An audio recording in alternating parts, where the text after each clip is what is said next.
Hey guys, welcome back to the channel. Yesterday, I saw reports emanating on social media about what Napoli president De Laurentiis has made a statement which has got a lot of people angry. Yes, rightly so, rightly not so. Today I'm going to give you my thoughts on it and what I think of the whole situation.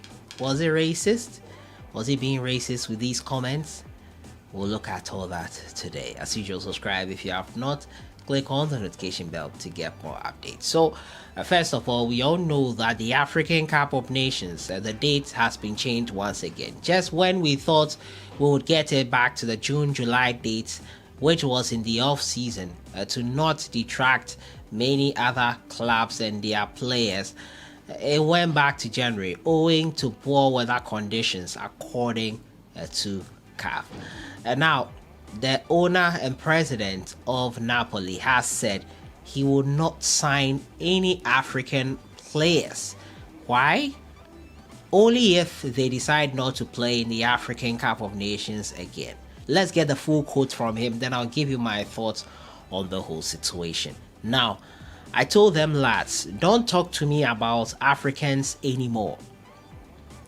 During a streamed event as quoted by Football Italia, I love them, but either they sign something confirming they'll back out of playing the African Cup of Nations, or otherwise, between that tournament, the World Cup qualifiers in South America, these players are never available. We are the idiots who pay salaries only to send them all over the world playing for others. Napoli lost Anguissa and Koulibaly when the last AFCON was held in Cameroon, and they competed for their countries.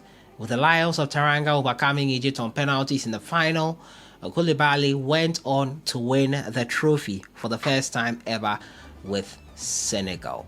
And that disturbed their title charge. And owing to that, a club which is based on making profit, a club which, fair enough, pay the chunk of a player's salary, pay a lot of money to players and to maintain the club, when able to charge for the title, which would have helped them in the long run.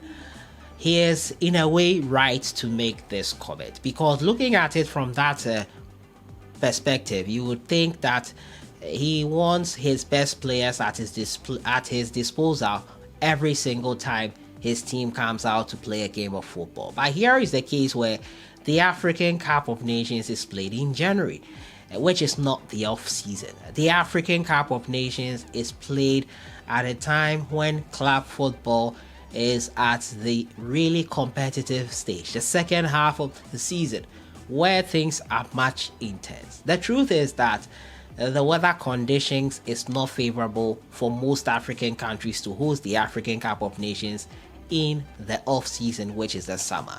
Now, recently the dates were changed, and CAF stated that the rain would not help things. There's a lot of arguments I've made on that and how I think things can be improved in that respect. But the truth is that if the weather conditions are not favorable, a tournament cannot go on. Which begs the question, why can't the European clubs take a break for the African Cup of Nations to take place? It's a conversation we've had before, because it is not difficult for those breaks to be had. In January, I remember quite well that the European clubs had a break every 2 years for the African Cup of Nations to take place. Yes, you might tell me it's not feasible, it's not that. We did not for a second think Qatar 2022 should be held in November, but it was pushed for and FIFA wanted it. Is it a case that we do not have the financial muscle to get what we want in terms of being Africa? We host 1.5 billion people, more than a third, close to a third of the world's population. But you are telling me that we providing these talents to the clubs, that number is not enough for us to have our players or clubs pause for our players to focus on playing for their countries at the biggest continental event? Is that what we are trying to tell ourselves? The truth is that Africa is always undermined in one way or another. Racism is something which is not, it's the dividing opinions, and everyone has their own. But these are my 2 cents. It will not take much for a 1-month break to be had for us to compete at the AFCON, the biggest continental tournament in the world, in my opinion. Let me know your thoughts in the comments box on this one. I'll see you guys in the next one. Have a great week.